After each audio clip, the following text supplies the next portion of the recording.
This one's good. Hello, Mr. Johnson. How are we doing today?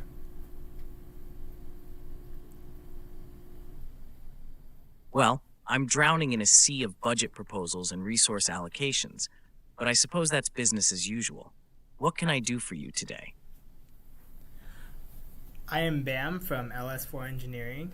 I would love to present the opportunity to engage students about anything related in the STEM industry by using our 3D printers.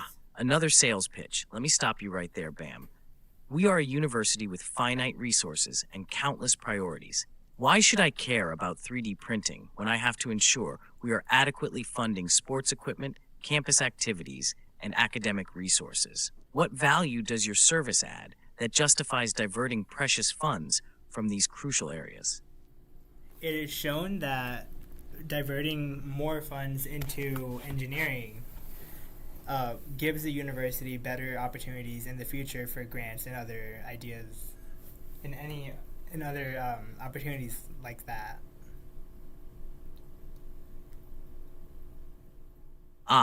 The age-old promise of future opportunities. It's rather convenient, isn't it?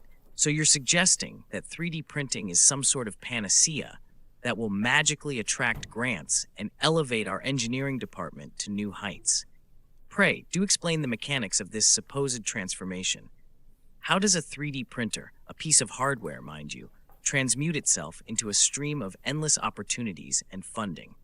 I'm genuinely fascinated by this alchemical process you seem to be proposing.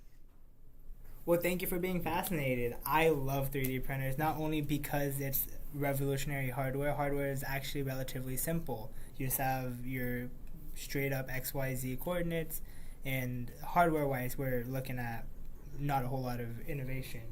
But what 3D printing does bring us is the ability to bring ideas to real life. We want to push the envelope of what students can do.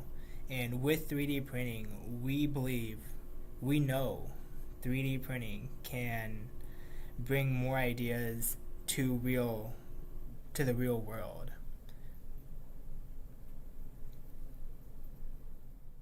A touch of idealism. How quaint. So if I comprehend correctly, you're implying that our prized students who are already juggling coursework, extracurricular activities, and perhaps a semblance of a social life will suddenly have an epiphany and start producing groundbreaking innovations simply because they have access to a 3D printer.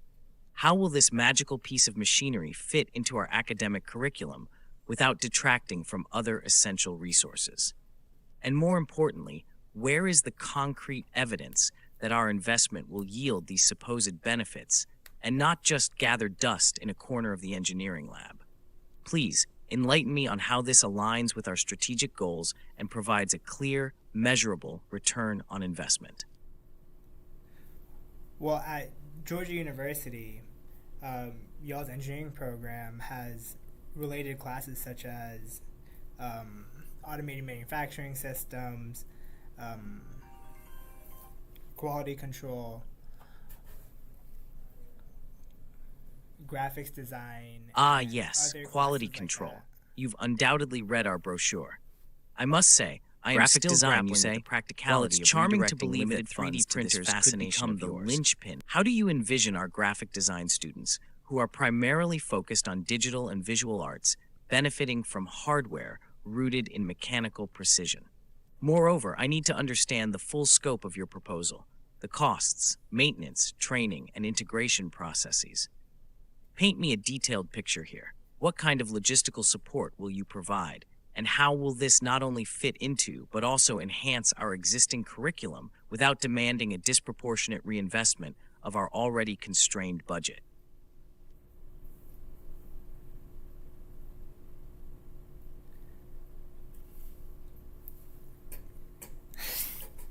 Your class, such as automated manufacturing system, already has hardware such as CNC machines and CNC lathes, as well as a whole bunch of robotics technologies already implemented. We would like to add 3D printing to that arsenal.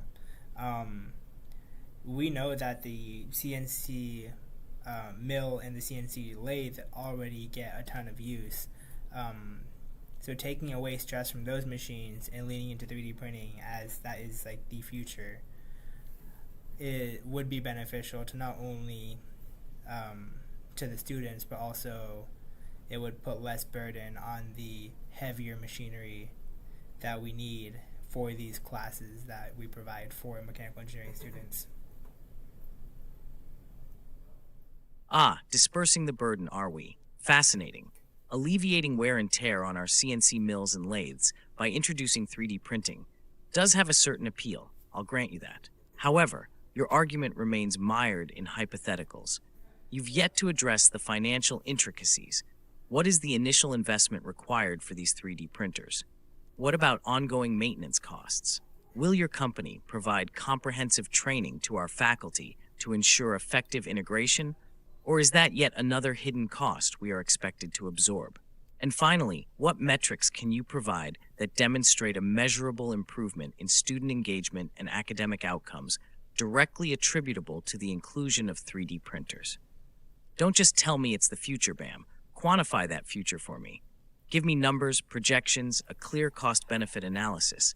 Without such details, I'm afraid we'll continue to swim in the murky waters of conjecture.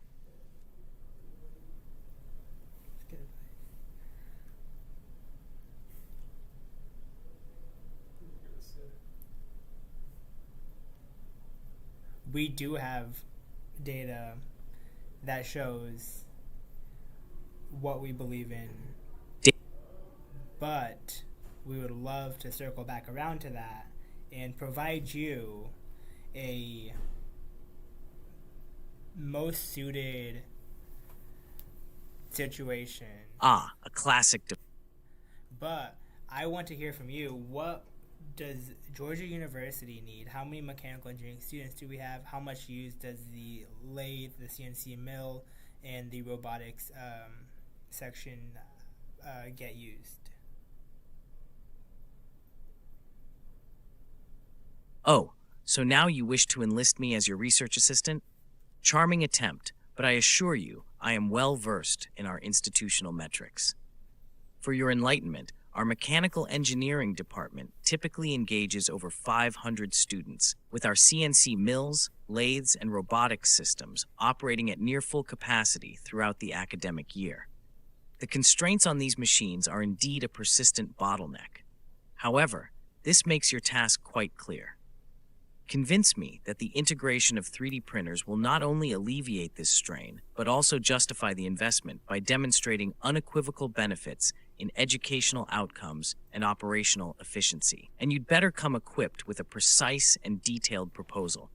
So, can you deliver that, Bam? Absolutely, we can. I would love to write up a report and bring it to your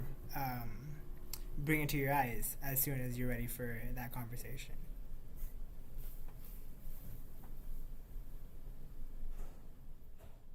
How delightful to hear such resolute confidence, Bam. Very well, I shall look forward to this transmutation of lofty ideals into meticulously detailed documentation. Please ensure that your report is as rigorous and comprehensive as our academic standards demand. Coordinate with my assistant to schedule a meeting. Just know that I expect nothing short of empirical substantiation and a cogent argumentation when we next converse. Good luck, Bam. You'll need it. Thank you very much. Have a good rest of your day. Alright, press the red button. Alright, time for your feedback. Bro, I did terribly. Nah, that was pretty good. That was actually pretty really good. I didn't think that was going to be that hard. Yeah, look, I did trash, bro. I got 38. What does it say? What does it say about your Your opening was a basic, did not immediately capture attention. It lacked a clear introduction of yourself and purposes of your conversation, which is kind of true. I didn't really know what I was getting into. asking questions? The research that one did not probe deeply into. Okay. That's because he was being rude. Yeah. He was being rude. Yes, it kind of was. Alright. Identify pain points. That's interest. That's the important thing. So. Pain points. Okay. And like his pinpoint was like, oh, our current machinery already gets used a lot, so we need something to divert that usage into something that's also within that same field. Should maybe ask some more questions about that. But he was being rude. I don't want to force him. That was like really interesting to watch. I'm surprised how like quick he was able to respond. Yeah. Do you want to give it a shot? No, God. Leon, right? No, not yet. Maybe tomorrow. Okay. Next time. That's crazy, bro. Empathy, basic empathy, failing to utilize the understanding to guide the conversation, ability to advance the relationship. You made some effort to advance the relationship, but like consistency and clarity in your approach. There's a recommended script to start off with next time.